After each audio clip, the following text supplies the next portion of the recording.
Function mathematics में सबसे पहली बात आती है ना, 12th के मैथमेटिक्स जैसे नहीं, सॉरी 11th का मैथ स्टार्ट होते ही सबसे पहली बात आती है फंक्शन के बारे में। What is a function? किसी को याद है? याद है तो बताओ, नहीं तो हम बताएंगे भाई। अनम्यूट करके बता दो बेटा, इतने अच्छे अच्छे इंटेलिजेंट बच्चे हैं इस ग्रुप में। अरे ठीक है, देखो एक बार मैं बता देता हूँ, फिर आप लोगों से एग्जांपल पूछ लूंगा। The rule of relationship between two variable such that there is only one unique output to every input. कुछ एक इनपुट दूं और एक यूनिक आउटपुट आए करस्पॉन्डिंग टू दैट इनपुट, तो ऐसे रिलेशनशिप को बोलेंगे it's a function. Functions and relationship का चैप्टर है ना, कि कुछ रिलेशनशिप एक दूसरी क्वांटिटीज के बीच में अगर कोई रिलेशनशिप एग्जिस्ट करता है या कुछ संबंध एग्जिस्ट करता है, whether it is a mathematical और प्रोपोर्शनैलिटी, कुछ भी हो सकता है, तो वो एक रिलेशन होगा। बट अगर वो रिलेशन एक स्पेशल टाइप ऑफ रिलेशन है जिसमें to every input, to every unique input there is a unique output, अगर कुछ इनपुट दिया जाए और यूनिक आउटपुट आए। फॉर एग्जाम्पल मैं आपको बोलता हूं, एक फंक्शन है एक्स का, एक्स एक वेरिएबल है जिसका एक फंक्शन है 2x, 2x। तो क्या ये एक फंक्शन है? मैं x की अलग अलग यूनिक वैल्यूज डालूंगा तो एफ एक्स की अलग अलग यूनिक वैल्यूज आएंगी। I am sure about this thing, कि अगर मैं x1 डाल रहा हूं तो एफ एक्स की वैल्यू 2 आएगी, x को -1 डाल रहा हूं तो एफ एक्स की वैल्यू -1 आएगी। तो क्या ये एक फंक्शन हुआ? To every unique value there is a unique output, हुआ ना function? Yes, sir. Yes, sir. Yes, sir. जैसे जैसे मैं बोलता हूं कि अंकिता जब 1 मीटर चलेगी तो अंजलि 2 मीटर चलेगी, है ना, तो ये भी एक फंक्शन हो गया ना, देयर इज सम रिलेशनशिप। तो ऐसे ही फंक्शन फिजिकल वर्ल्ड में भी हो सकते हैं बहुत सारे, जिसमें आप बिल्कुल एज सिंपल एज चीजें कि जब मैं लाइक आप बोलते हो कि मुझे जब भी 10 रुपए मिलेंगे तो मैं 5 रुपए स्पेंड कर दूंगा और 5 रुपए मैं सेव कर लूंगा, अपनी गुल्लक में डाल लूंगा। तो वो भी एक फंक्शन ही हो गया ना, कि आपने देखा कि जितने भी रुपए आपको मिलेंगे उसका 50% आप लोग सेव करोगे, तो that is also a function.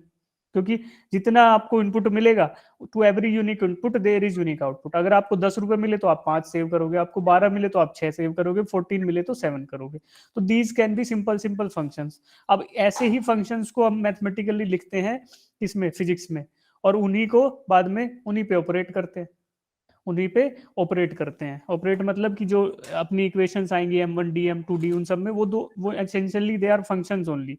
उन फंक्शंस के ऊपर हमें ऑपरेट करना है मैथमेटिकल ऑपरेशंस। तो कुछ एग्जांपल हो सकते हैं, देखो जैसे kinetic energy depends upon velocity.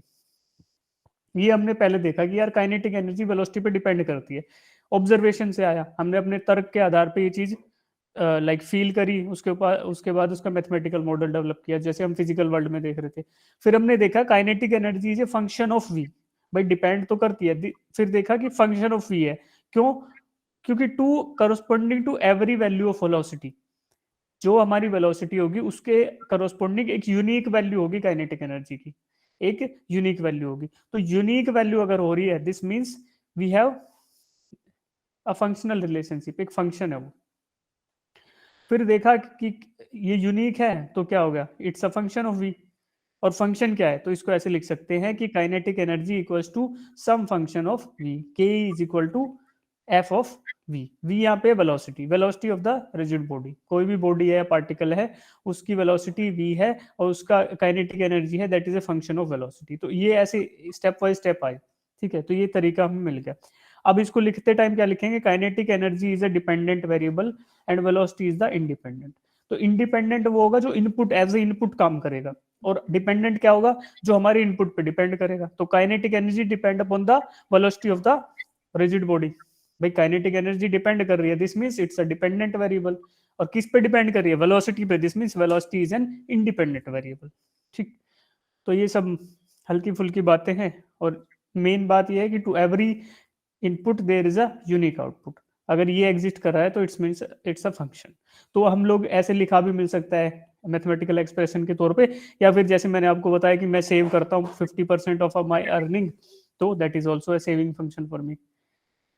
अब देखो, आई नो कि एनर्जी, एनर्जी या फिर वर्क वो क्या होगा, force time times displacement, force times displacement. तो यहाँ पे डिपेंडेंट वेरिएबल क्या है, डिपेंडेंट क्या है, एनर्जी की वैल्यू डिपेंडेंट है, तो energy is a dependent variable. As energy depends upon displacement also energy depends upon force. तो energy is a function of displacement, displacement हमारा इंडिपेंडेंट है। अगर डिस्प्लेसमेंट को ले रहे हो तो डिस्प्लेसमेंट इज इंडिपेंडेंट, कि मैं एक certain 10 Newton of force exert कर रहा हूँ, अब मैं डिस्प्लेस करते हुए कितनी भी दूर ले जा सकता हूँ, तो करॉस्पोंडिंग टू मेरी डिस्प्लेसमेंट जितना मैंने किसी बॉडी को डिस्प्लेस किया उसके हिसाब से मैं एनर्जी स्पेंड कर रहा हूँ। भाई मैं अगर 100 किलोमीटर जा रहा हूँ तो मैंने 2 लीटर तेल बर्न किया एक मोटरसाइकिल पे, अगर मैं 200 जाऊंगा तो 4 लीटर बर्न करूंगा। तो यहाँ पे मैं 4 लीटर की इक्विवेलेंट एनर्जी एक्सपेंड कर रहा था, यहाँ 2 लीटर। और वो किस पे डिपेंडेंट थी, मैं कितना दूर उस मोटरसाइकिल को या बाइक को डिस्प्लेस कर रहा हूँ, मैं कितना दूर उसको लेके जा रहा हूँ। ठीक है बेटा। तो ऐसे ही फोर्स के टर्म्स में भी अगर फोर्स ले लोगे, फोर्स इज डिस्प्लेसमेंट फिक्स कर दिया कि मैं 1 किलोमीटर जाऊंगा, तो अलग अलग फोर्सेस हो सकते हैं। भारी ऑब्जेक्ट को 1 किलोमीटर लेके गया तो ज्यादा फोर्स लगाना पड़ेगा, हल्के को ले गया तो कम लगाना पड़ेगा। तो एनर्जी विल बी डिपेंडेंट और फोर्स और डिस्प्लेसमेंट कैन बी इंडिपेंडेंट। तो energy is a function of force as well as function of displacement. तो इनमें डिपेंडेंट और इंडिपेंडेंट, ये भी हल्की फुल्की बात हुई। अब देखते हैं फंक्शन का, आपको पता पड़ गया कि फंक्शन क्या हो सकता है, इनके रिलेशनशिप आपने भी देखे होंगे, वो मैथ का है टॉपिक है, उसको वहीं देखेंगे, आप वहां पूछना। जैसे आपने देखा वो 1-to-1 रिलेशनशिप होता है, ऐसा देखा है ना, डोमेन और कोडोमेन देखे होंगे, थोड़ा सा याद दिला देता हूँ आपको। एक होता है domain Yes, sir. Yes sir. और एक होगा कोडोमेन। तो ये मान लो x है और ये fx है, तो ये x1 हुआ, x2 हुआ, x3 हुआ, x4 हुआ, यहाँ पे f1 f2 f3 f4। तो फंक्शन का मतलब क्या होता है कि ये 1-to-1 रिलेशनशिप है, कि जब आप ऐसा कर दोगे तो 1-to-1। अब जरूरी नहीं है x1 के साथ f1 ही हो, बट एक x1 के करस्पॉन्डिंग एक ही होगा। ऐसा नहीं हो सकता कि x1 की एक वैल्यू और उसके दो आउटपुट हो गए f1 f2, ये नहीं एग्जिस्ट कर सकता। अगर ऐसा एग्जिस्ट नहीं कर रहा, this means it's a function. ठीक है, तो ये ग्राफिकली ऐसे दिखा सकते हैं इसको। अब बात करते हैं स्लोप की, स्लोप या फिर डायरेक्शन की। Now by finding the slope और drawing a tangent on a curve we can find the direction. Slope अगर हमें पता हो या फिर हमें टेंजेंट किसी कर्व पे ड्रॉ करें तो हम उससे क्या डायरेक्शन निकाल सकते हैं किसी फंक्शन की। ठीक है, स्लोप का फॉर्मूला होता है टेन थीटा। टेन थीटा क्या होगा बेटा, देखो ये ट्राइंगल देखो इधर,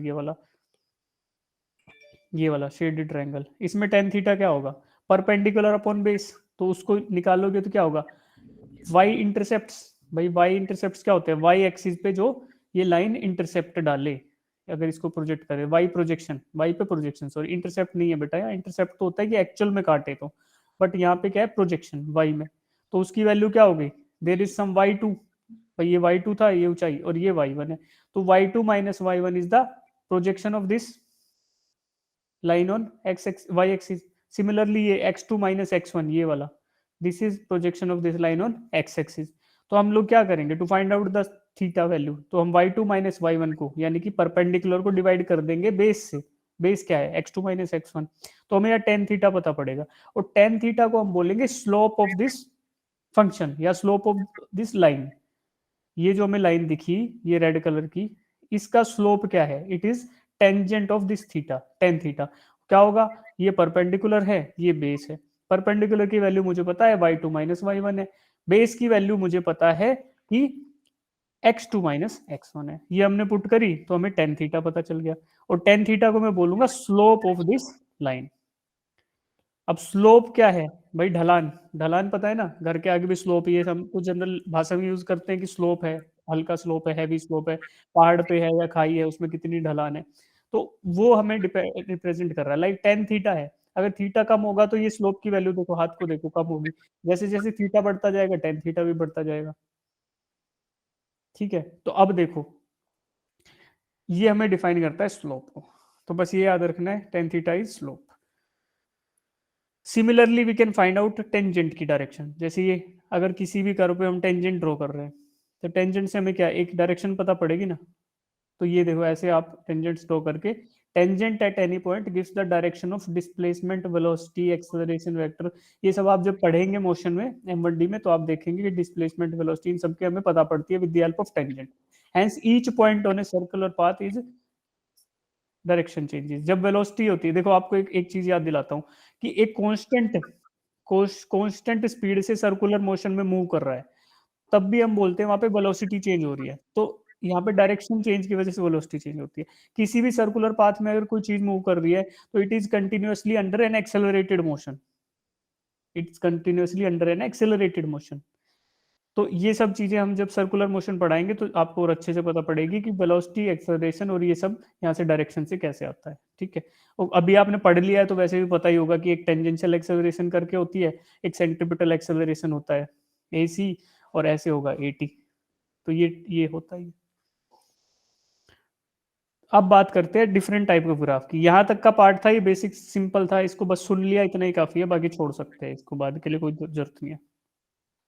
अब करते हैं different functions, graph of different functions. अलग अलग कुछ इंपॉर्टेंट फंक्शंस हैं, उनके हम ग्राफ देखेंगे। ठीक है, तो सबसे पहला है स्ट्रेट लाइन, यानी कि स्ट्रेट लाइन या फिर बोलेंगे graph of a linear function. Linear क्या होता है बेटा? जो एक स्ट्रेट लाइन से रिप्रेजेंट हो, any function that is represented with the help of a straight line, उसको बोलेंगे लीनियर फंक्शन। लीनियर डिपेंडेंस होगी, है ना, पावर नहीं है। देखो यहाँ पे y equals to M x plus c, इसमें सिर्फ सारी की सारी पावर 1 है। 1 पावर मतलब लीनियर, लीनियर फंक्शन। तो y equals to M x plus c, ये क्या है? एक लीनियर फंक्शन का जनरल फॉर्म है। जनरल फॉर्म में लीनियर फंक्शन को y equals to M x plus c से लिख सकते हैं। अब एम एक्स प्लस सी क्या है? m यहाँ पे है slope, slope of this function. तो क्या स्लोप ये नहीं होगा? ये वाला थीटा है, इस थीटा का जो टेन थीटा होगा वो होगा क्या? m के बराबर slope of the function. Intercept, अब देखो c जो है, c वैल्यू हो भी सकती है या नहीं भी हो सकती। सिंपल एक ये भी रिलेशनशिप हो सकता है, y equals to M C, sorry M X, Y equals to M X, slope times X. c exist करे या ना करे, that is a different possibility. c नहीं भी एग्जिस्ट कर सकता किसी केस में, वो आपको बताऊंगा मैं। बट c का मतलब क्या है कि y एक्सिस को वो कितने पॉइंट पे काट रहा है। तो जो ये ऊंचाई है, this is known as y intercept. Y intercept, movie भी है ना इंटरसेप्टर, और इंटरसेप्टर वो भी होती हैं पुलिस की गाड़ियां, क्या करती है? चोर को पकड़ती हैं, चोर को इंटरसेप्ट करती हैं। तो कितना दूरी पे ले जाके पकड़ा इस स्लोप को? वाई वाई एक्सिस में सी पे पकड़ लिया, 0 और सी पे। तो c is the intercept of this straight line, green colour की जो स्ट्रेट लाइन है, किस किस एक्सिस पे?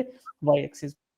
y equals to M x plus c, ये हमारा लीनियर फंक्शन का जनरल फॉर्म हो गया। m इज स्लोप, स्लोप का मतलब tan थीटा होता है, और c is the y intercept of this linear function. तो ये हमें दिखा कि इस तरीके से हम लीनियर फंक्शन का ग्राफ होता है और ये रिलेशनशिप्स होते हैं। स्ट्रेट लाइन बोलते हैं किसको? लीनियर फंक्शन को। Inclined at some angle with X axis, X axis के साथ इंक्लिनेशन है। ठीक है, अगर इसी को y के फॉर्म में लिखना चाहोगे तो लिख सकते हो, वैसे वो सेम ही बात हुई। x equals to M Y plus C1 लिख दो। तो ये भी एक हो सकता है कि x का रिलेशनशिप है किसके साथ? y के साथ, m टाइम्स m, फिर यहाँ भी स्लोप होगा y ये होगा, और ये C1 होगा, ये क्या होगा? x इंटरसेप्ट होगा। कुछ इस तरीके की चीज हो सकती है बेटा वो, या तो ऐसे होगा फंक्शन, x पे इंटरसेप्ट कर रहा होगा, या फिर ऐसे कर रहा होगा कुछ। ठीक है, डिक्रीजिंग फंक्शन भी हो सकता है ना। अच्छा, एक चीज और भी ध्यान रखेंगे फंक्शंस के बारे में, यहाँ से बात निकल के आई है कि फंक्शंस जो है वो इंक्रीजिंग और डिक्रीजिंग भी हो सकते हैं। आपने देखा ही होगा कि व्हेन x की वैल्यू इंक्रीज कर रही है तो इंक्रीजिंग और डिक्रीजिंग हो सकते हैं, जब ये हमारे ये थीटा जो इधर से काउंट होने लगे, या फिर नेगेटिव स्लोप बोलते हैं इसको। नेगेटिव स्लोप, नेगेटिव स्लोप से क्या होगा कि m की वैल्यू नेगेटिव हो जाएगी। m की वैल्यू जैसे ही नेगेटिव होगी, मान लो y इक्वल्स टू -2x लिख दूं मैं, तो इसमें जैसे जैसे x की वैल्यू बढ़ेगी उसके हिसाब से y की वैल्यू डिक्रीज करेगी। तो that will be the case of decreasing function. ऐसा होगा, देखो जैसे जैसे मैं पॉजिटिव x एक्सिस में मूव कर रहा हूँ, वैसे वैसे y की वैल्यू घटती जा रही है। तो this is a decreasing function या फिर नेगेटिव स्लोप। तो ये चीज भी आप देख लेंगे। ठीक है, चलो अब देखते हैं अगला ग्राफ। बेटा जिसको डाउट आए तो हैंड रेज कर लेना, जैसे मैं बढ़ता जा रहा हूँ फटाफट, क्योंकि मैं चाह रहा हूँ कि इसको कंप्लीट करा दूं डिफरेंशिएशन तक। बट अगर जिन जिन बच्चों को डाउट कुछ आए तो हैंड रेज कर लेंगे, तुरंत मैं आपको चांस दूंगा पूछने का। ठीक है, अब आते हैं special cases of linear function. जैसे मैंने आपको बोला था कि अगर इंटरसेप्ट की वैल्यू 0 हो जाए, यानी कि मैंने जो जो मेरा y इंटरसेप्ट है उसकी वैल्यू 0 हो जाए, तो ग्राफ कैसा दिखेगा? ऐसा दिखेगा। देखो ये ओरिजिन 0 0 से पास होने लग जाएगा, यानी कि ये y को कहाँ पे काट रहा है? 0 पे। भाई वाई एक्सिस को ये 0 पे काट रहा है, दिस मीन्स कि मेरी सी की वैल्यू जो थी वो 0 हो गई। Y equal to M x plus c में सी 0 हो गया, तो वाई की वैल्यू क्या आ गई, एम टाइम्स एक्स। तो ये मेरा आ गया, this is a special case जब मेरा वाई इंटरसेप्ट की वैल्यू 0 है। ठीक है, अब स्लोप क्या है, एम की वैल्यू यही है बेटा, थीटा, ये आया, तो tan theta is equal to slope. तो y equal to x tan theta भी लिख सकते हो, है ना, या फिर एक्स टाइम्स एम लिख दो। ये मेरा स्पेशल केस होगा। दूसरा हो सकता है सी की वैल्यू 0 है और स्लोप इक्वल्स टू 1 है, स्लोप इक्वल्स टू 1 यानी कि एम इक्वल्स टू 1 है। तो M equals to 1, M equals to 1 मतलब कि tan theta equals to M होता है, और दिस इज इक्वल टू 1। तो टेन थीटा 1 कब होता है बेटा, 10 and 45 degree. 45 पे tangent at 45 degree is equal to 1।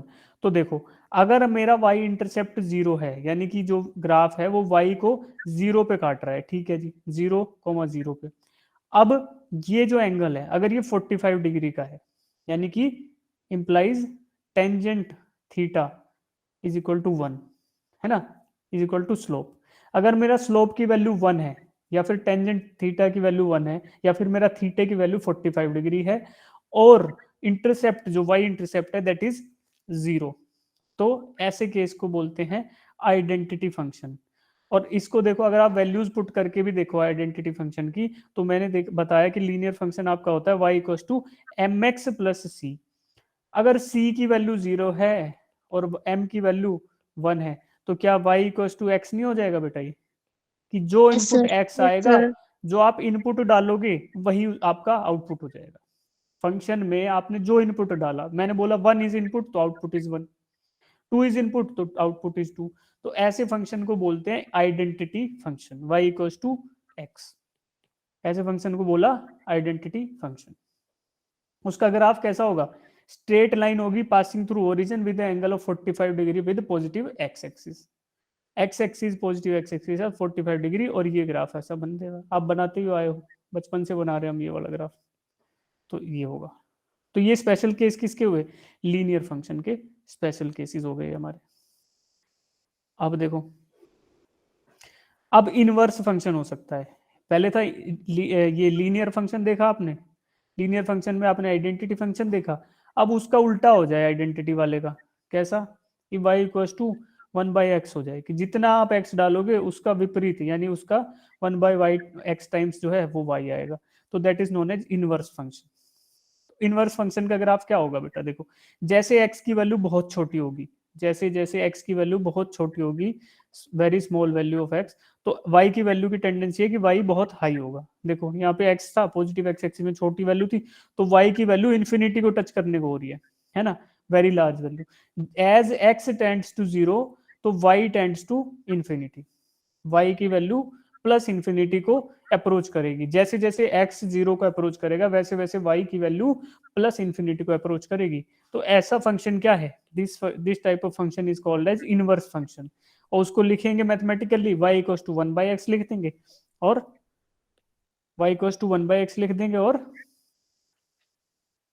Graph बनेगा ये वाला, कि पहले y बहुत ज्यादा था, जैसे जैसे x बढ़ता जाएगा y होता जाएगा कम।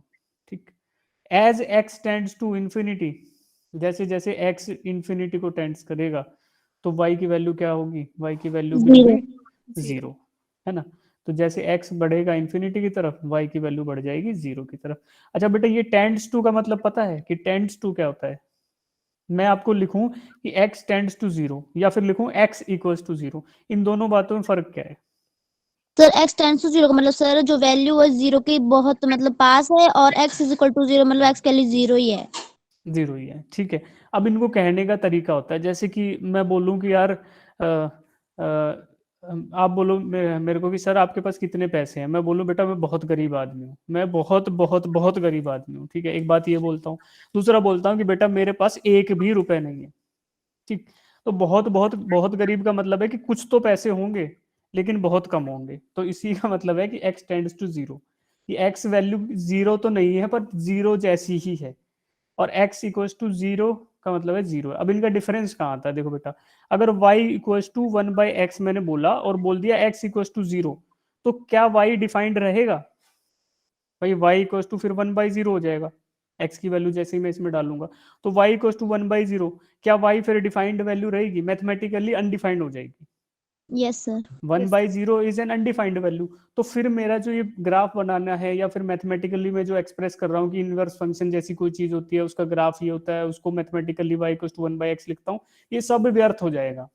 ये सब व्यर्थ हो जाएगा। क्यों? यहाँ पे x मर गया, x मर गया मतलब x इक्वल्स टू 0 हो गया, y इक्वल्स टू 1/0, तो y इक्वल्स टू 1/0 का कोई अर्थ ही नहीं रह गया। जब जिंदगी खत्म x की, तो y के लिए कुछ काम नहीं उसका, तो y इक्वल्स टू 1/0। ठीक है बेटा, ये ध्यान रखेंगे कि 0 नहीं होगा, बट 0 के करीब होगा। ये y टेंड्स टू 0 हम इसीलिए लेते हैं ताकि हम y इक्वल्स टू 1/x को एक मीनिंगफुल बात बोल सके। y इक्वल्स टू 1/x का इसका मीनिंग तभी है तब x इक्वल्स टू 0, ये वाली बात गलत है, और x टेंड्स टू 0 हम बोलते हैं। सिमिलरली इसका उल्टा है बेटा, y इक्वल्स टू 1/x है, तो इसको ये भी तो लिख सकता हूँ, y इक्वल्स टू 1/x को मैं ये भी तो लिख सकता हूँ कि x इक्वल्स टू 1/y, तो उसमें फिर y टेंड्स टू 0 ले लेंगे कि y टेंड्स टू 0 है, तो वही y इक्वल्स टू 0 नहीं हो सकता, ना x इक्वल्स टू 0 हो सकता है, ना y 0 हो सकता है, ना x 0 हो सकता है। ये आपको ग्राफिकली भी दिख रहा है, देखो यहाँ ना तो ये ग्राफ एक्स एक्सिस को कभी भी टच करेगा, चाहे आप प्लस इन्फिनिटी पे चले जाओ, ये इसको कभी भी टच नहीं कर सकता, ये इसके कितना भी नजदीक आ जाए, बट ये इसको टच नहीं करेगा। ठीक, सिमिलरली आप वाई एक्सिस में चले जाओ, तो वाई एक्सिस में भी ये ग्राफ इसको कभी भी टच नहीं करेगा। क्यों नहीं कर सकता? क्योंकि बेटा ये फंक्शन इसको अलाउ नहीं करता, y इक्वल टू 1/x। अगर ये टच कर गया तो इस फंक्शन का अस्तित्व खत्म हो जाएगा। ठीक, तो आपको थोड़ी थोड़ी बातें यहाँ से ये भी चलेगी पता। उसके बाद आता है graph of a constant function. Graph of a constant function, इसका मतलब क्या होगा कि हमारा जो फंक्शन है, हमारा जो फंक्शन है उसकी एक कांस्टेंट वैल्यू होगी, कोई भी कांस्टेंट वैल्यू। दिस मींस कि ये इंडिपेंडेंट है, भाई इनपुट कुछ भी आए उसको बोलना है नो सर, है ना। तो कुछ बच्चे कांस्टेंट फंक्शन को फॉलो कर रहे हैं क्लास में, कुछ बच्चे कांस्टेंट फंक्शन को फॉलो कर रहे हैं, सर चाहे कुछ भी पूछे वो क्या कर रहे हैं, बताओ बेटा, वो क्या कर रहे हैं, जवाब नहीं दे रहे हैं, अनम्यूट नहीं कर रहे हैं, रिस्पॉन्स नहीं कर रहे हैं, तो they are following constant functions rigorously. चाहे आप कुछ भी बोलो, कुछ भी समझाओ, कुछ भी करो, हम तो नहीं बोलेंगे। तो ये क्या हुआ, to every input there is a constant output, they are constantly on mute, they don't participate. तो उनका आउटपुट एक ही है, इनपुट चाहे कुछ भी हो, तो ये क्या हुए बच्चे, कांस्टेंट फंक्शन हुए। ठीक है, सबका आप अपना मिजाज है भाई, गलत कोई नहीं है। ये कांस्टेंट फंक्शन की भी तो अपनी एक वैल्यू है लाइफ में, यस कांस्टेंट सर। फंक्शन की अपनी इज्जत है भाई मैथमेटिक्स में, कांस्टेंट फंक्शन की अपनी इज्जत है फिजिक्स में, तो कोई भी गलत नहीं है। ठीक है, तो कांस्टेंट फंक्शन का आपको पता पड़ गया कि आप कुछ भी इनपुट दो उसकी वैल्यू एक फिक्स्ड वैल्यू रहेगी। ठीक है, बच्चों से रिलेट तो ऐसे ही कर दिया, बट वैल्यूज फिक्स रहेंगी। देखो जैसे जैसे एक्स बढ़े एक्स घटे, वैल्यू किसकी, एफ एक्स की एक फिक्स वैल्यू है, निरंतर वही है, तो उसको एक्स से मतलब ही नहीं है, तो हम बस बोलने के लिए बोल दे रहे हैं कि it's a function of x. ये भी तो बोल सकते हैं it's a function of some, कुछ भी मैंने ये डिफाइन कर दिया इसका फंक्शन है ये, ओके ठीक है भाई। जब डिपेंड ही नहीं कर रहा तो this means it's a constant function. Constant function की वैल्यू ऐसे हो सकती है एफ एक्स इक्वल्स टू 2। अब एक्स आप जो मर्जी करते रहो, एफ ऑफ 1 भी 2 होगा, एफ ऑफ 2 भी 2 होगा, और एफ ऑफ इन्फिनिटी भी बेटा 2 ही होगा। तो ऐसे फंक्शन क्या हो गए, दीज आर कांस्टेंट फंक्शन। ठीक, इसके बाद आता है क्वाड्रेटिक फंक्शन। हमने देख लिया लीनियर, देख लिया। अगर पावर लीनियर में क्या था, linear was f x equals to M x plus c था बेटा, तो एक्स की पावर 1 थी ना यहाँ पे, 1 थी यस सर। इसलिए लीनियर बोला। अगर ये पावर 2 हो जाए, एक्स की पावर 2 हो जाए, तो that function will be known as quadratic. जैसे हमने पोलिनोमियल्स नहीं पढ़े थे, yes sir. Yes quadratic, sir. Quadratic हो गया, फिर उसके बाद क्या होता है, क्यूबिक हो गया, पावर क्यूबिक। है ना। तो ये सब चीजें होती है। अगर पावर 2 जाए, f x equals to x की पावर 2, यहाँ पे एक्स की पावर 2 से मतलब है जब पावर एक्स की 2 चलेगी तो क्वाड्रेटिक है। ए बी सी जो मर्जी लगाते रहो, ये सब मसाला है, आगे पीछे उस पर फिट करते रहो just to express the relationship. But main चीज है कि ये दो जो है ना, इसकी वजह से ये क्वाड्रेटिक हो गया, और इसी की वजह से इसका जो कर्व है वो पैराबोला हो गया। एक तो अपसाइड ओपन पैराबोला हो सकता है, एक डाउनवर्ड पैराबोला हो सकता है। तो मोटा मोटा बस ये याद रखेंगे, जैसे जैसे ये फंक्शंस आएंगे आएंगे हमारे पास ये मोशन 1 2 3 में, तो उन वहां पे हम देखेंगे इनको कि ये अपवर्ड का क्या इक्वेशन होता है, डाउनवर्ड का क्या होता है। अभी के लिए बस ये देख लो कि there is some quadratic function. Quadratic उसका नाम ये हुआ क्योंकि यहाँ पे पावर 2 गई और f x equals to some power of 2, है ना। तो अब पावर 2 की बात हो रही तो एक पावर 1 भी एग्जिस्ट कर सकती है, साथ में लीनियरिटी भी एग्जिस्ट कर सकती है। ये करे या ना करे that is not a matter, कभी करेगी तो कुछ डिफरेंस आएगा, नहीं करेगी तो कुछ अलग करवाएगा। बट ए की पावर ये जरूर होना चाहिए, f x equals to a x square. तो ये भी एक क्वाड्रेटिक फंक्शन हुआ बेटा, f x equals to a x square. अब दूसरा इसमें फिर एक वो ले लिया आपने कांस्टेंट बी एक्स, तो ये भी एक हो गया। और तीसरा अगर आप इंटरसेप्ट भी उसमें ऐड कर दो तो a x square plus b x और some intercept on y axis, ये वाई एक्सिस पे कुछ इंटरसेप्ट होगा तो ये वो हो गया। तो ये पूरा जो इंक्लूडिंग ऑल द पॉसिबिलिटीज अगर पूरा फॉर्म लिखें, जनरलाइज फॉर्म कंप्लीट फंक्शन का, तो ये होगा। इसमें कुछ कुछ पार्ट मिसिंग भी हो सकते हैं, but the only constant part जो होना चाहिए वो होना चाहिए एक्स की ऊपर जो दो शक्ति में जो दो लिखा हुआ है, जो पावर में दो लिखा हुआ है, इसका presence is must for a function to be a quadratic function. ठीक है, और इसी वजह से पैराबोला बनेगा, पैराबोलिक ग्राफ। ठीक है, यस सर। अब देखो इसके बाद कुछ और फंक्शन भी हो सकते हैं।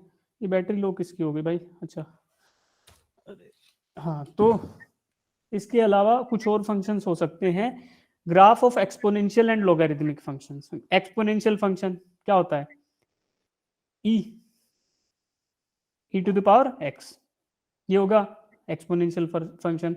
और लॉगरिथमिक क्या होता है, log ई बेस एक्स। अगर मेरा एफ एक्स क्या है, f x equals to log e base x है, या फिर मेरा f x equals to e to the power x है, तो e to the power x होगा तो उसको बोलेंगे एक्सपोनेंशियल फंक्शन। उसका ग्राफ दिख रहा है आपको ये वाला। ठीक, अगर इसका जस्ट अपोजिट हो, f x equals to log base e x हो, तो ये हो गया लॉगरिथमिक। अच्छा देखो, कोई बच्चा मेरे को फील करा सकता है, f x e to the power x तो मुझे समझ आता है कि भाई ठीक है, e to the power x e की वैल्यू कुछ होती है 2.77 समथिंग, क्या होती है बेटा 2.7, बताओ, मैं खुद भूल गया यार। ई टू द पावर, ई की पावर क्या होती है, बताओ कोई बच्चा, याद है किसी को ई की पावर, बोलो बोलो बेटा, नहीं पता। ई की पावर होती है 2.718, है ना, 2.718 ऐसे होती है। तो इसके आगे भी नॉन रिपीटिंग सी होती है, नॉन, तो इसकी पावर अगर मैं एक्स कर दूं तो ये तो मुझे पता है कि एफ एक्स हो गया बेटा, और जो किसके इक्वल है, e to the power x के, क्यों, ई की पावर 2.718 होती है। ठीक है जी। अब log बेस ई, ये क्या होगा, log बेस ई एक्स, नहीं ये भी तो कोई फंक्शन होगा, ये भी तो कोई फंक्शन होगा। देखो इसका मतलब है कि मैं ई की पावर कितनी कर दूं, ई की पावर कितनी कर दूं कि मेरा जो वैल्यू है वो एक्स के बराबर आ जाए, ई के ऊपर कितनी पावर लगाऊं कि मेरा एक्स की वैल्यू आ जाए। जैसे मैं बोलता हूं log ई बेस ई, तो ई की पावर 1 कर दूं तो मेरा ई आएगा ना, तो इसकी वैल्यू क्या आएगी, दिस विल बी 1। भाई मैं ई की पावर कितनी कर दूं, 1 कर दूं, तो मेरा आउटपुट आ जाए ई। अगर मैं बोलता हूं log बेस ई ई स्क्वायर, तो इसकी वैल्यू आएगी 2। इसका मतलब हुआ ये जो नीचे वाला ई है इसकी पावर कितनी कर दूं, 2 कर दूं, तो मेरा ई की ई स्क्वायर आ जाएगा। अब मान लो बोलता हूं इसी को जनरलाइज फॉर्म में, आपको पता पड़ गया, log बेस ई, अगर मैं यहाँ 21 लिख दूं और यहाँ पे क्या वैल्यू आएगी, तो ई की पावर में ये क्वेश्चन मार्क के बराबर जब कर दूंगा तो वो मेरा आएगा 21। तो इसको दूसरा तरीका लिखने का ये है कि e to the power question mark equals to 21। तो जो ये क्वेश्चन मार्क की वैल्यू आएगी that will be nothing but log e base 21। तो इसको ऐसे फील कर सकते हो, जिसको लोग समझ नहीं आता वो ऐसे फील कर लो कि ई बेस की पावर कितना कर दूं कि ये वाला आंसर आ जाए, तो that is nothing but log base e. जैसा यहाँ पावर था वैसा उसको उल्टा करके फील करने लगो तो आपको log की फील आने लगेगी, लोगरिथमिक फंक्शन की। ठीक है बेटा। अब ये एक्सपोनेंशियल हो गया, ये लॉग फंक्शन हो गया। अब देखो एक्सपोनेंट में तो हमें पता है ई बेस हो सकता है, बट एक्सपोनेंट का एक जनरल फॉर्म भी हो सकता है जो यहाँ नहीं दे रखा, बट मैं आपको बता देता हूँ। That can be a to the power b. भाई ए की पावर बी हो सकती है, उसमें बेस ए हो सकता है। यहाँ पे क्या था, ई बेस था। ये था मेरा एक्सपोनेंट जिसका बेस था ई। ई का मतलब 2.718। अब इसका एक और वो भी होता है एक्सप्लेनेशन ई का, कि ई आया कहाँ से, वो उसमें हम नहीं जा रहे अभी। बट आपको ये भी बोल सकता हूँ जो ई की पावर एक्स था बेटा, एफ एक्स ई की पावर एक्स था, क्या ये भी तो हो सकता है। मैं बोल दूं f x equal to some another random number a to the power x. तो यहाँ पे बेस हो गया ए। तो इसमें अगर मैं इसका लोगरिथमिक फंक्शन लिखने लगूं तो वो होगा log ए बेसिस का और फिर उसका एक्स, यानी बेस ए हो सकता है। अब यहाँ पे ई की पावर थी, मैं आपको बोल दूं, देखो अगर मैं log 10 वाला समझाता हूँ, देखो अभी बेस 10 का log आपको समझाता हूँ कि log बेस 10 क्या होगा। देखो बेटा ई टू द पावर एक्स थी, कुछ था, इसके करस्पॉन्डिंग जो log था वो log बेस ई एक्स था। ये मेरा था एक अदर फंक्शन। अब इसमें मैंने आपको बताया कि e की पावर में कितना कर दूं तो x आए, वही फील हम यहां से लेंगे। log बेस 10, देखो 10 टू द पावर x आ गया सम फंक्शन, ये मेरा हो गया एक्सपोनेंशियल फंक्शन। कि पावर्स में हमारी बातें बढ़ रही है, हम पावर्स में मूव कर रहे हैं, तो 10 की पावर्स में करें या e की पावर में करें। तो देखो अब इसकी वैल्यूज बताओ, जब मेरी x की वैल्यू 1 होगी, f1 क्या होगा बेटा, 10 टू द पावर 1 10। f2 क्या होगा, 10 टू द पावर 2 यानी कि 100। f3 क्या होगा, 10 टू द पावर 3 यानी 1000। भाई आवाज आ रही है क्या मेरी, या भूल गए? Yes sir. ठीक है ना। देखो Yes, एफ sir. F1 लिखा, F2 लिखा, F3 लिखा, F4 लिखा, ये सबको समझ आया? भाई 10 की पावर 2 क्या है, देखो ये क्या होगा 10 टू द पावर 2, इसका मतलब 10 टाइम्स 10 तो क्या होता है 100 ही तो होता है। इसमें 10 टू द पावर 3 होगी, यानी 10 को 3 बार गुना करो 10 से ही, तो ये क्या होगा 1000, ये ऐसे 10,000। तो ये मेरा क्या है एफ एक्स, ये एक्सपोनेंशियल फंक्शन है भाई। जैसे जैसे जैसे मेरा एक्स बढ़ रहा है एक एक, तो वो एक्सपोनेंटली 10 की पावर्स में बढ़ रहा है function. This means this is an exponential function. अब इसका बेस क्या है, यहाँ पे 10 है, वहां पे ई था। जरूरी नहीं 10 और ई ही हो, कुछ भी बेस हो सकता है, बट आमतौर पे हम 10 और ई को यूज करते हैं। ये हमारे दो एक्सपोनेंट्स हैं। अब इसका बिल्कुल उल्टा फंक्शन दिखाता हूं, जिसको बोलेंगे एफ ऑफ एक्स, या f1x बोल देते हैं इसको थोड़ा नाम बदल के, log 10 बेस x। यानी x की वैल्यू कुछ इनपुट आएगी इसमें और बेस 10 पे चलेंगे। अब मैं देखो इसका दिखाता हूं आपको, f1 ऑफ x की वैल्यू 10 डाल देता हूं, तो मैं लिखूंगा कि यहाँ पे 10 बेस 10 और ये 10। तो अब 10 की वैल्यू क्या हो कि ये आंसर आए 10, तो क्या होगी बेटा, 10 की वैल्यू क्या होगी, 10 की पावर 1 ही 10 होती है, तो इसका आंसर 1 आ गया भाई। log 10 10 तो 1 आया। अब मैं बोलूं f2 f1 100, इसमें क्या होगा log बेस 10 और 100 आ गया। तो 10 की पावर कितना करूं, 10 की पावर मैं कितनी करूं, यानी 10 की कितनी करूं कि 100 आ जाए। तो इसका मतलब है 10 की पावर 2 कर दूं तो 100 आ जाएगा। तो पावर पावर सिर्फ हम 10 की पावर 2 नहीं लिखेंगे, हम लिखेंगे सिर्फ पावर यहाँ पे बेटा, कि 10 की पावर कितनी कर दूं, 10 की पावर 2 कर दूंगा, 10 की पावर में 2 कर दूंगा, तो मेरा आंसर ये आ जाएगा। तो इसका आंसर क्या हुआ, f1 of 100 is equal to 2। तो देखो ये वाला था, f2 था 100 था, इसका जस्ट उल्टा वाला फंक्शन हो गया ये। तो exponential function and logarithmic function ये एक दूसरे के विपरीतार्थक होते हैं एक तरीके से देखो तो, है ना, यानी कि अपोजिट फंक्शंस। तो इस हिसाब से अगर मैं आपको बोलूं कि log बेस 10, जैसे बेटा ये था, ये आ गया ना सबको समझ, इसको हटा देता हूं। अब देखो मैंने आपको बोला कि log 10 बेस 10 था, वो क्या था 10 की पावर कितनी करूं कि 10 आ जाए 1 कर दो, ये ऐसे ही log e बेस e कर दूं तो e की पावर कितनी करूं तो e आ जाए तो 1। तो कोई भी फंक्शन होगा, कोई भी फंक्शन होगा, अगर उसके अंदर बेस के बराबर अगर उसका इनपुट आएगा तो वैल्यू 1 आएगी। log a base a 1, log physics base physics तो 1 आ गई भाई। फिजिक्स भी it can be also variable, तो जो भी आपकी वैल्यू आएगी उसका अगर ये आ रहा है तो 1 आता है। इसीलिए हम क्या करते हैं, अगर मैं ऐसे करूं, log के अंदर e की पावर आती है तो ये कट के 1 नहीं आ जाता बेटा? यही तो होता है, e to the power x और log को हम काट देते हैं एक दूसरे से, वो इसलिए कटता है, ये दोनों एक दूसरे के अपोजिट फंक्शन होते हैं। तो यहाँ का आपको थोड़ा थोड़ा कंसेप्ट क्लियर हुआ होगा, log और इसमें कई लोग डर जाते हैं, तो log से अब लोग डरेंगे नहीं, ठीक है। अब चलो, अब यहां तक हो गए फंक्शंस, अब बात करेंगे ट्रिग्नोमेट्री की। अब बेटा डाउट है तो पूछो। डाउट नहीं है, शाबाश। नोट्स तो इसमें है ही ऑलरेडी, तो ये तो आपको एज इट इज मिल जाएगा, लिखा हुआ भी मिल जाएगा, तो मैं ये कोशिश कर रहा हूँ कि जो लिखा लिखाया है वो भी मिल जाए।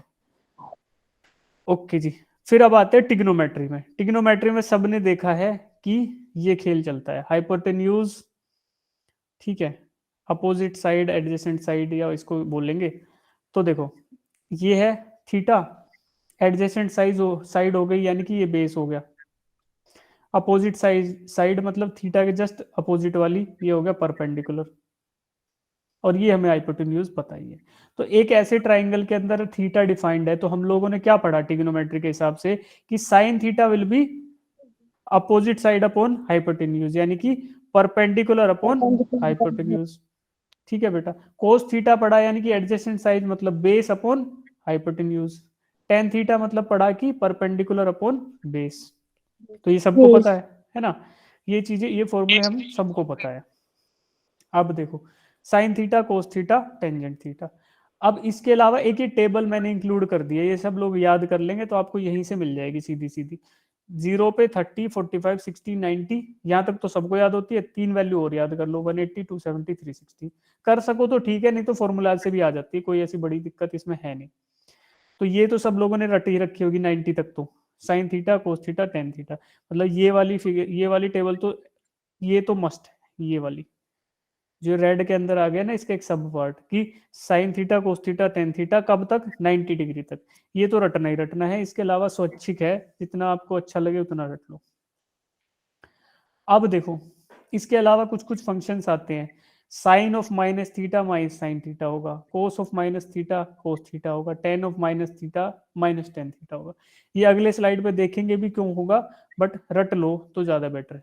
तो आपको ये रिमेंबर करना है, क्योंकि at the end remember he करना एक बेटर ऑप्शन रहता है। थोड़ा याद रख लो, थोड़ा लॉजिक पीछे का पता हो, तो जैसे धुआं धुआं दिखे कि यार कुछ तो याद है बट क्लियरिटी नहीं आ रही, तो आप उस लॉजिक को रिकॉल करके कर सकते हो। बट हर एक चीज के लिए एग्जाम में ये करना इतना सफिशिएंट टाइम नहीं होता। तो अगर प्राइमरी, हमारा जो क्या कहते हैं, पूरा विश्वास जिस पे हो वो होता है कि याद रखो चीजों को। फर्स्ट अब हमारी मेमोरी पे बेस काम करेंगे, अगर मेमोरी में लग रहा है कि नहीं यार मुझे ढंग से याद नहीं है, तो फिर उस लॉजिक को रिकॉल करेंगे, उसके बाद हम कर लेंगे, ठीक। इसके बाद 3 आइडेंटिटीज होती हैं।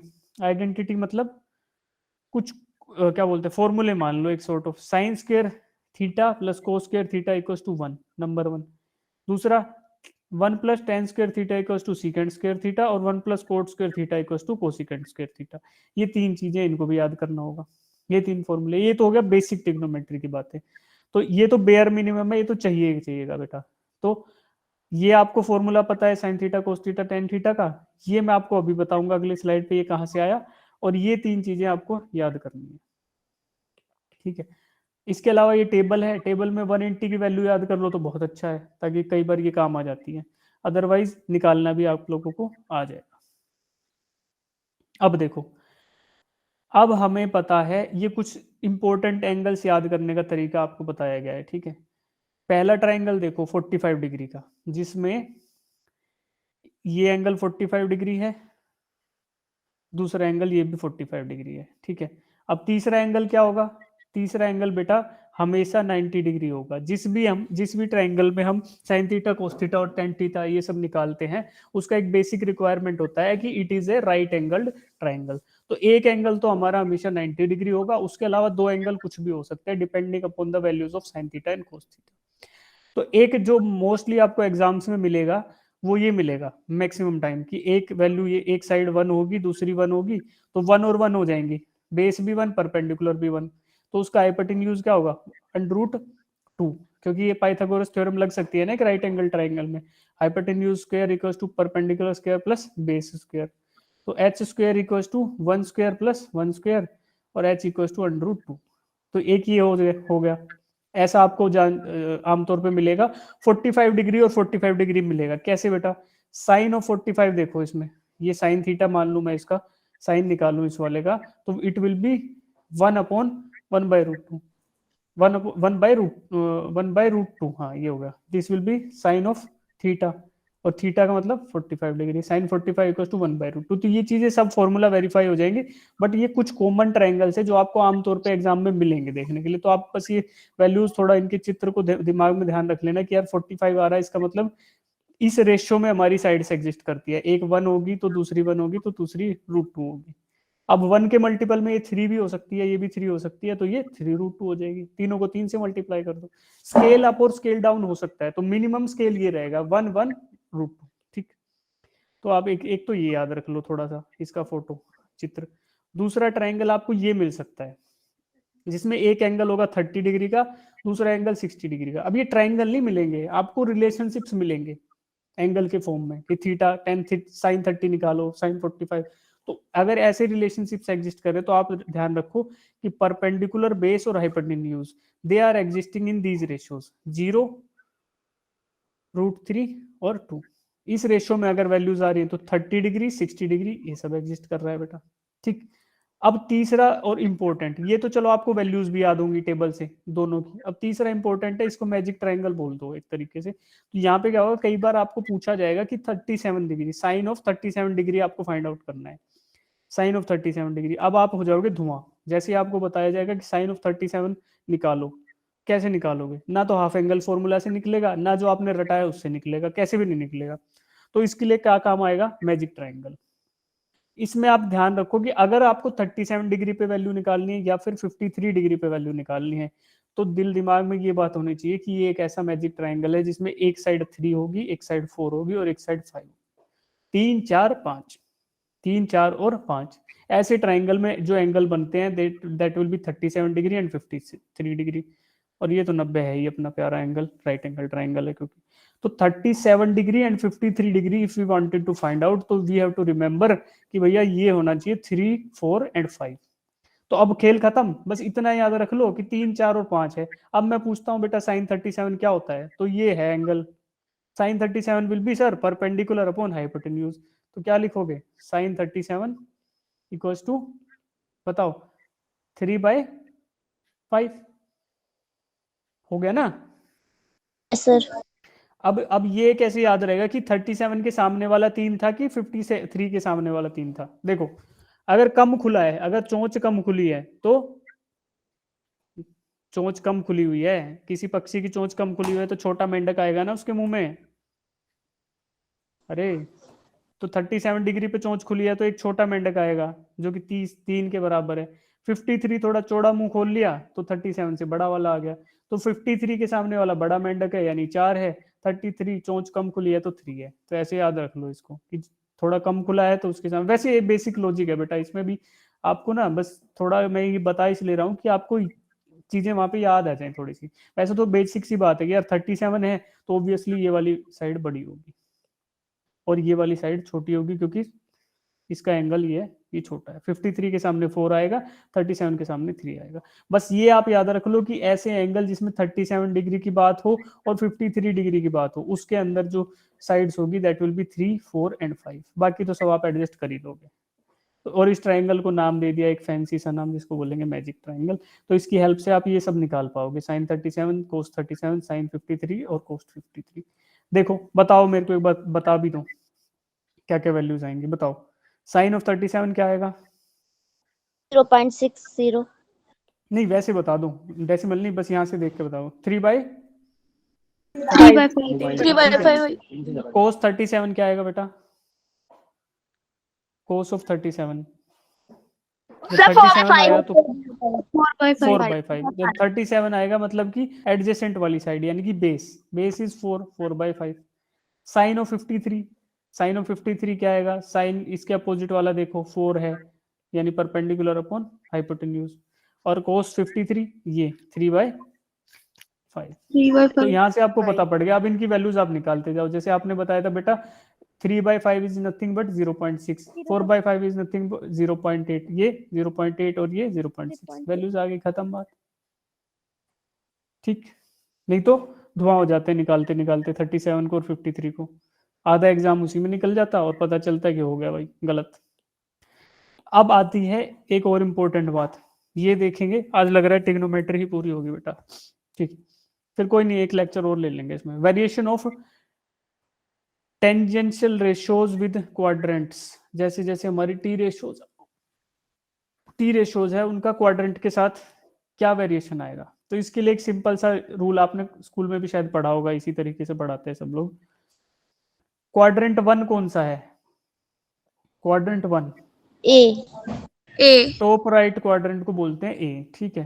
क्वाड्रेंट 2 ऐसे एंटी क्लॉकवाइज मूव करते जाओ, क्वाड्रेंट 3 और क्वाड्रेंट 4।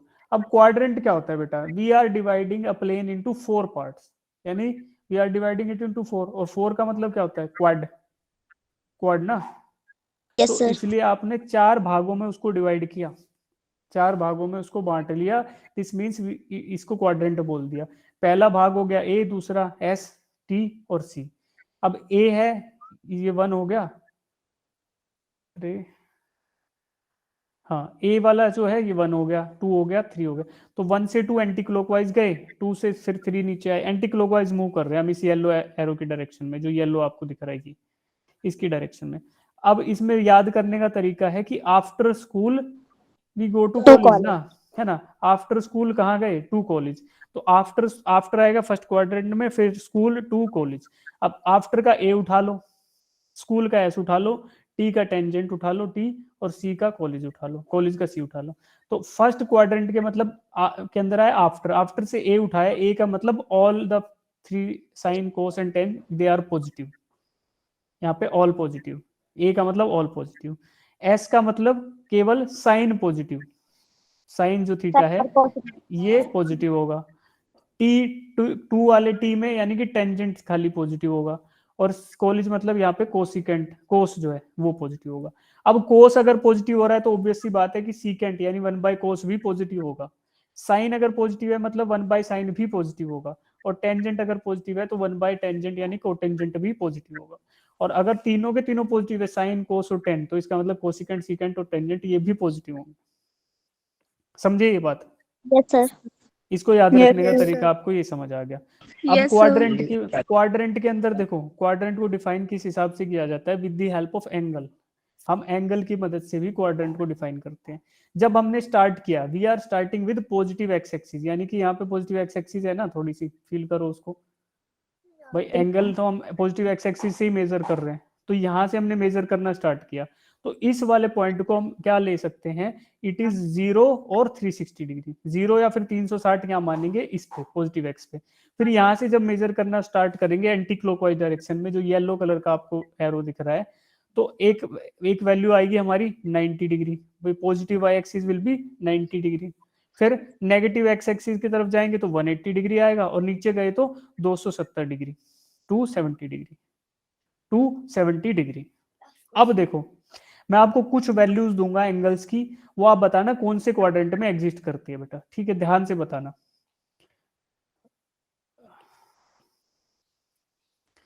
60 डिग्री कौन से क्वाड्रेंट में है? फर्स्ट। जिस भी बच्चे को यहाँ, हाँ, जिस भी बच्चे को यहाँ डाउट हो वो डाउट पूछ लेंगे बाद में। फर्स्ट क्वाड्रेंट में 60 डिग्री है, ठीक है। और 120 डिग्री कौन से क्वाड्रेंट में है? Second. सेकंड क्वाड्रेंट में है। 150 डिग्री कौन से में है? Second. थर्ड में नहीं है? No sir. No, sir. अरे मैं गलत भी बोलूंगा कभी कभी भाई, गलती मेरे से भी हो सकती है। सेकंड क्वाड्रेंट में, ठीक है। अगर मैं बोलूं कि 200 किस में है, तो थर्ड में। अगर मैं बोलूं 290 किस में है, तो फोर्थ क्वाड्रेंट। Fourth में. तो ये मोटी मोटी बेसिक बातें, ये मोटी मोटी बेसिक बातें हमें समझ आ गई, ठीक है। अब किसी बच्चे को सिर्फ इसी में डाउट है बेसिक सी बात में, तो अभी पूछ लो, नहीं तो फिर आगे थोड़ा सा एक हल्का स्टेप आगे बढ़ा के पूछूंगा कुछ क्वेश्चंस। सर नहीं है ना? No, sir. अब देखो, अब मैं पूछता हूं कि बेटा 90 डिग्री कहाँ पे है? 90 डिग्री कौन से क्वाड्रेंट में? Sir first. First. चलो सलोनी को डाउट था बेटा, पूछो एक बार डाउट पूछो। सर आंसर बता रही थी। अच्छा आंसर बता रहे थे, ठीक है। तो अच्छा 90 डिग्री बताओ, फर्स्ट में है या सेकंड में है? Sir first.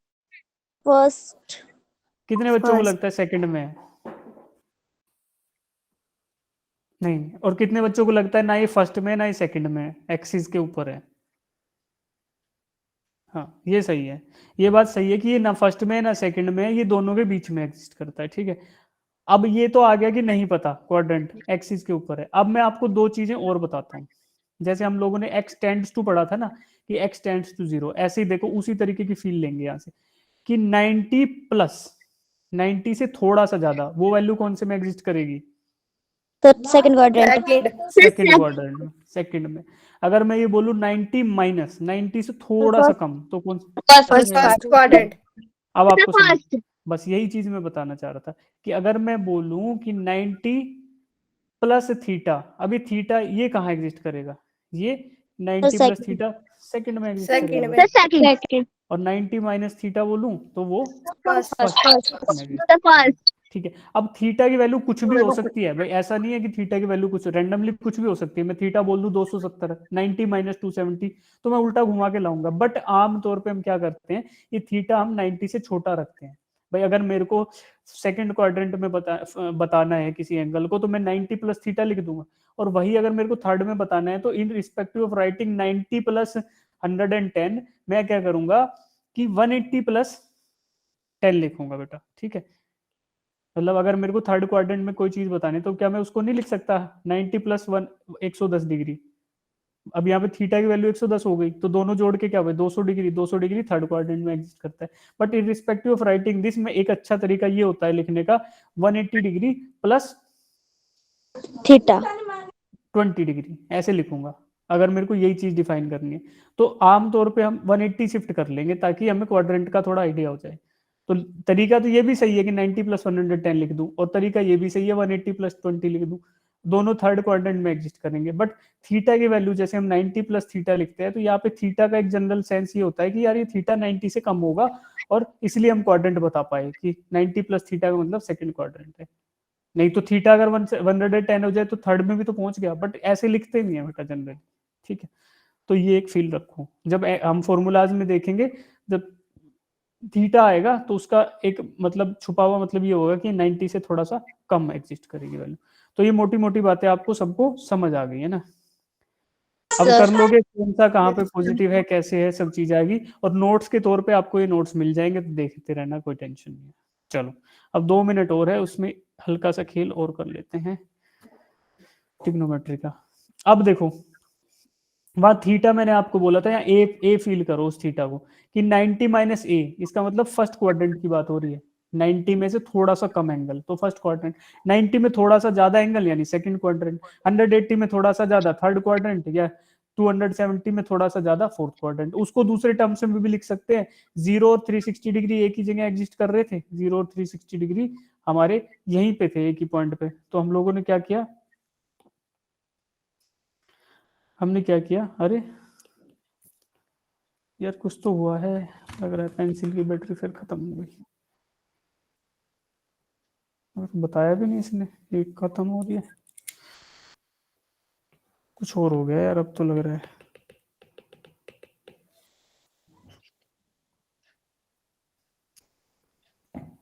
दो मिनट बचे हैं, चलना है तो चल जा भाई। ठीक है बेटा, आपको फील आ रही है ना? वैसे मैं 360 डिग्री, आपको पता है कि 0 डिग्री एंड 360 डिग्री एक ही जगह पे है। तो मैं चाहे तो 0 प्लस एंगल ए बोलूं या 360 प्लस एंगल ए बोलूं, तो आपको पता चलेगा कि it is lying in the first quadrant. ठीक है। ये सब चीजें मिल मिला के आपको ये 4-5 पॉसिबिलिटी हो सकती है क्वाड्रेंट्स को डिफाइन करने की। यहाँ से देखेंगे और उन क्वाड्रेंट के अंदर वैल्यूज आपको देखो, फर्स्ट क्वाड्रेंट की सारी यहाँ दे रखी है, ऑल पॉजिटिव। पॉजिटिव का मतलब क्या है, जो थीटा होगा वही वैल्यू होगी 360 प्लस थीटा की। साइन 360 प्लस थीटा का मतलब है साइन थीटा।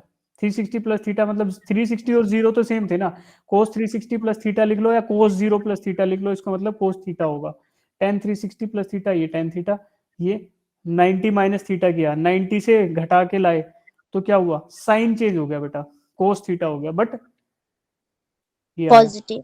है ना, ये आया तो ये पॉजिटिव आया। नेगेटिव कोई नहीं हुआ, सारे के सारे पॉजिटिव है, घटा के लाए 90 से, तो ये तो हमने देखा ही है ना कि जो साइन 60 होता है वो किसके बराबर होता है, कोस 30 के बराबर होता है, यानी कि एक इधर से बढ़ता हुआ चलेगा और दूसरा इधर से बढ़ता हुआ चलेगा।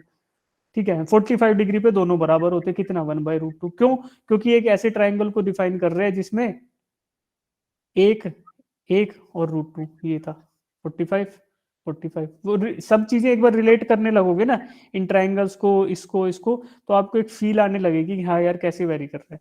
फिर यहाँ पे था 2 ये आफ्टर स्कूल टू कॉलेज, तो ऐसे यहाँ पे सिर्फ साइन पॉजिटिव होगा, देखो साइन वाला पॉजिटिव है, इसका उल्टा वाला जो था कोसाइन वो भी पॉजिटिव रहेगा, इसके अलावा सारे के सारे नेगेटिव है। ठीक, ऐसे ही टेंजेंट, सिर्फ टेंजेंट वाला पॉजिटिव मिलेगा, बाकी दोनों नेगेटिव। इधर कोसाइन का खाली पॉजिटिव मिलेगा, कोस वाला बाकी दोनों नेगेटिव मिलेंगे। ठीक, ठीक है, तो ये आप लोग देख लेंगे। एक चीज और बता देता हूँ फटाफट, टिग्नोमेट्रिक फॉर्मूले। अब इसमें कुछ इलाज नहीं है, इनको रटना पड़ेगा। ये कैसे फाइंड आउट हुआ है, इनके बड़े बड़े डेरिवेशन होते हैं, इन दोनों के बड़े बड़े डेरिवेशन होते हैं, उनके अंदर हम ना पढ़ेंगे ना हमारे सिलेबस में है। तो आपको क्या करना है, ये 3 चीजें याद करनी है। एक्चुअल में 6 फॉर्मूले हैं, उनको घटा के 2 में लिख रखा है, तो आप इनको याद कर, 3 में लिख रखा है, इनको याद कर लो। एक ये वाला, एक ये वाला और एक ये वाला, ये सारे याद कर लेने हैं आपको। ये हाफ एंगल फॉर्मूलाज हैं और ये वाले नॉर्मल है। तो इन आइडेंटिटीज को आपको याद करना है। तो ये हो गया ट्रिग्नोमेट्री का बेयर मिनिमम, कि इतना तो आपको आना ही चाहिए, इतना आपको याद होना ही चाहिए। तो इनको आप या तो यहीं से रेफर करते रहो या फिर इनको कहीं लिख लो, जैसे जो जो फॉर्मूला आपको लगेंगे उनको लिख लो। नोट्स अगर आपने स्कूल में नहीं बनाए तो यहाँ इससे बना लेना, इनको लिख लेना, आपका इनसे काम चल जाएगा। ठीक है, अब देखो यहाँ पे 2 फॉर्मूले है, साइन a + b, यानी मुझे 2 वैल्यू दे दी जाए। If I have to find out sine of 37 plus क्या होगा बेटा, 37 प्लस समथिंग कुछ और एंगल दिया जाए 23, तो मेरे को फाइंड करना है। तो ए ये हुआ, बी ये हुआ, तो इसको फाइंड आउट करने का तरीका है कि sign a cos B, cos a sine B. तो मतलब वैसे ही बोल रहा हूँ कि ये फॉर्मूला अगर फॉर्मूला बेसिस पे करना हो, जैसे आप क्वेश्चंस करोगे तो इनको यूज करोगे। कई बार जरूरी नहीं है कि ऐसे फाइंड आउट करना है, ये लॉजिकल तरीका है कि ऐसे करें, बट इन ये आइडेंटिटीज एक दूसरे के इक्वल होती है, दिस मीन्स कि हम इनका भी इस्तेमाल कर सकते हैं। और सबसे बेस्ट तरीका तो क्या है, ज्योमेट्रिकल कंसेप्ट है भाई ट्रिग्नोमेट्री। तो अगर आप ड्रॉ करने बैठोगे, अगर आपको कुछ पता चल रहा है और आप ट्रायंगल बना पाए, trigonometry is just about triangles ना, अगर आप किसी भी करस्पॉन्डिंग क्वेश्चन का ट्रायंगल बना पाए तो वहां से आंसर लाना इज द फास्टेस्ट वे, करना भी फास्टेस्ट तरीका वहीं से, तो उसको आप यूज कर सकते हो। अदरवाइज याद रखो इसमें 2 है, साइन ए माइनस बी है ऊपर वाला, माइनस में ऊपर माइनस आएगा, प्लस में प्लस आएगा, sine a cos b, sine a plus b is equal to sine a cos b plus cos a sine b, और sine a minus b is equal to sine a cos b minus cos a sign.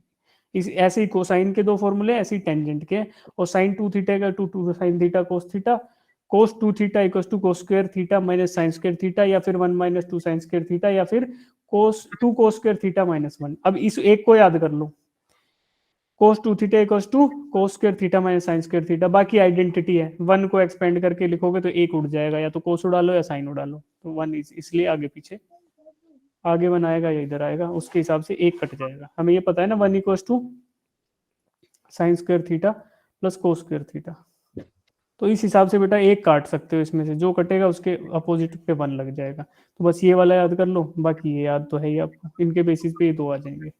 और tangent 2 theta equal 2 tan theta 1 minus tan square theta, ये आपको याद ही करना पड़ेगा।